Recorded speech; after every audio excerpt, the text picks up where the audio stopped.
Hello, I'm Janet Martin, and welcome to today's Dialog on Comcast. Our guest today is no stranger to this show, and I know no stranger to most of you in this community. Our guest today is Howard Bankhead, who is director of the Tennessee Valley Jazz Society.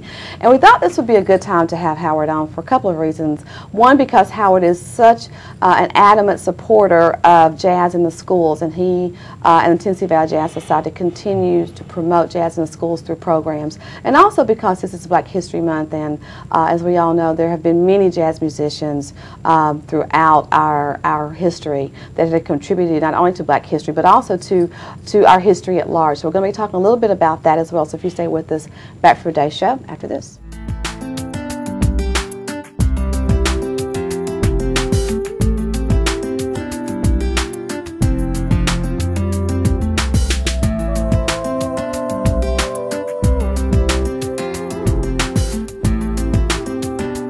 Welcome back. As we said in the opening, our guest today is our good friend Howard Bankhead, who is director of the Tennessee Valley Jazz Society and an ardent supporter of the arts. Yes, just overall, not just jazz, but of the arts. Yes. And Howard, with that, thanks so much for being with us. Thank you for having me. It's been a little while since you've been here. Yes, yeah, and you've been busy. You've been busy too. You're always busy. I get your emails all the time, so I know you're always busy as well.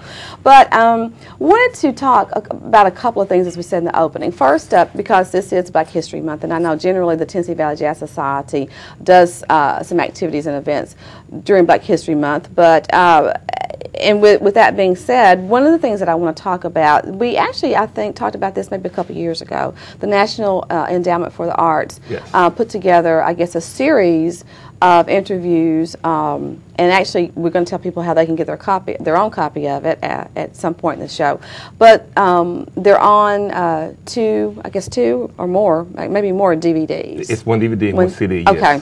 Yes. And basically what it is kind of a history of jazz. Yes, it goes way back to the 1800s. Mm-hmm. And it's educational thing that they did, the NEA called Jazz in the Schools. Uh-huh. And have relationship with the jazz masters.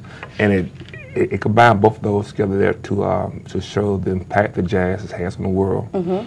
and how America really, how the world benefited from the music that came from the oppression through the slavery and Jim Crow and those things.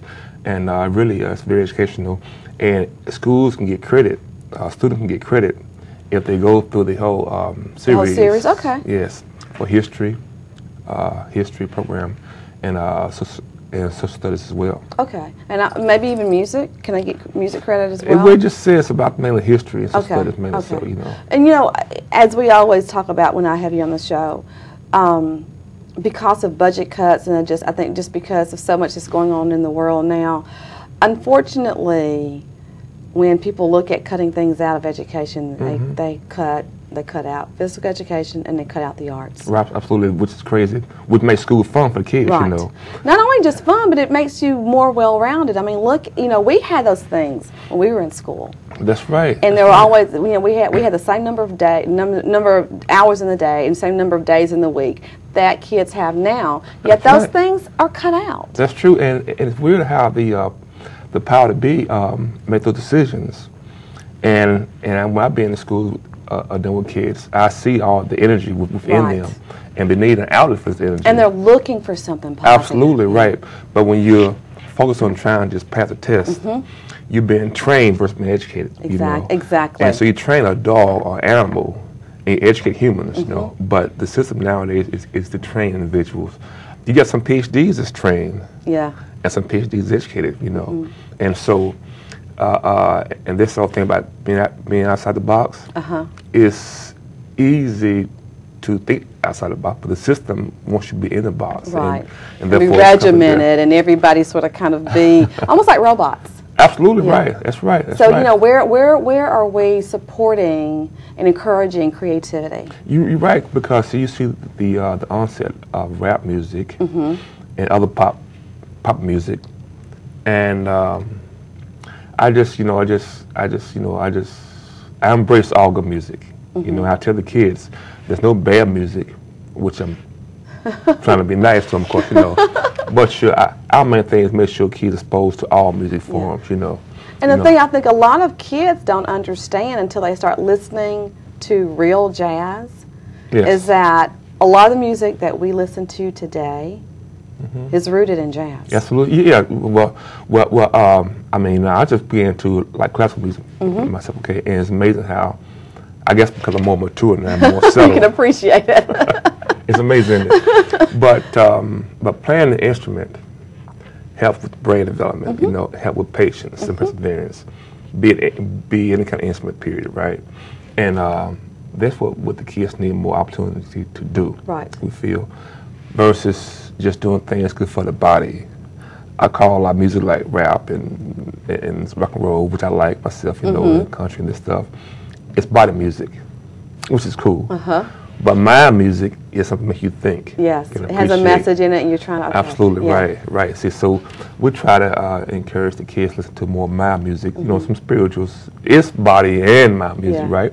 But the jazz thing and playing the instrument, and when it comes and when it involves in math and science and those things, the kid is subliminally getting that message in the mind. See, and I know that with today's pop culture about getting it fast, getting it quick, you know, it boils down to food, it boils down to family, everything. And so it takes people like us to help to keep some conservative things happening in the world, you know.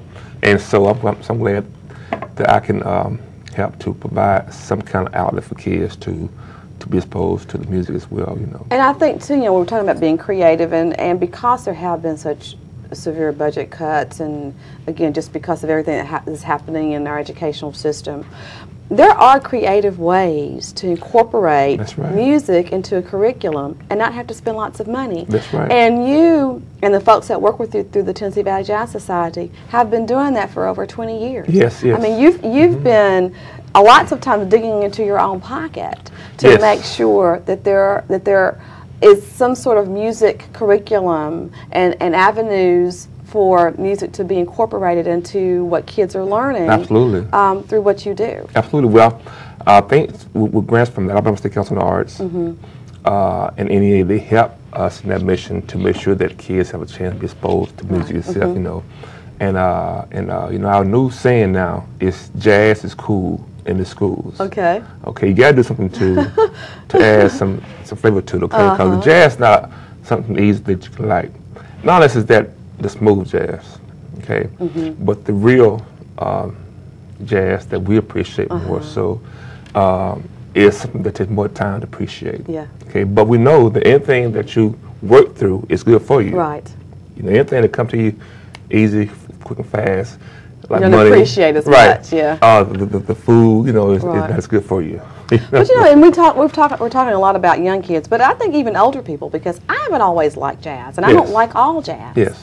But I think through knowing you, and also through, I think a lot of people in this community have had a better appreciation for jazz when WJEB came online, because we had an avenue that was readily available for us. Yes. That played a lot of the jazz music that a lot of us were accustomed to hearing, but a lot of artists that some of us had never heard of. Absolutely, right. But so We Up, before WJB was conceived, We Up used to be one of our main radio sponsors, as well as WRH. Okay. And so, you know, so jazz has been around the community for a long time, but WJB did bring it to the front, service of everything, you know.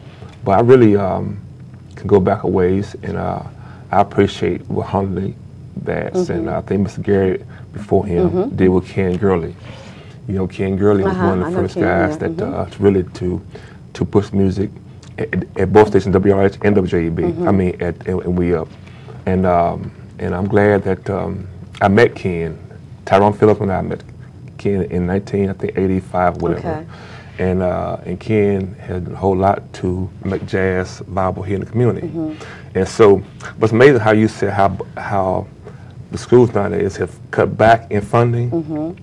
Well, if it wasn't from our meeting with Ken in those days, it's really high history. Yeah, no, we're talking about We're talking about even our own local history and how this has evolved. Right. Yeah. But what happened then, in our experience, then helped us to have things happening now, matter of fact, okay? And we really want to supplement the school system.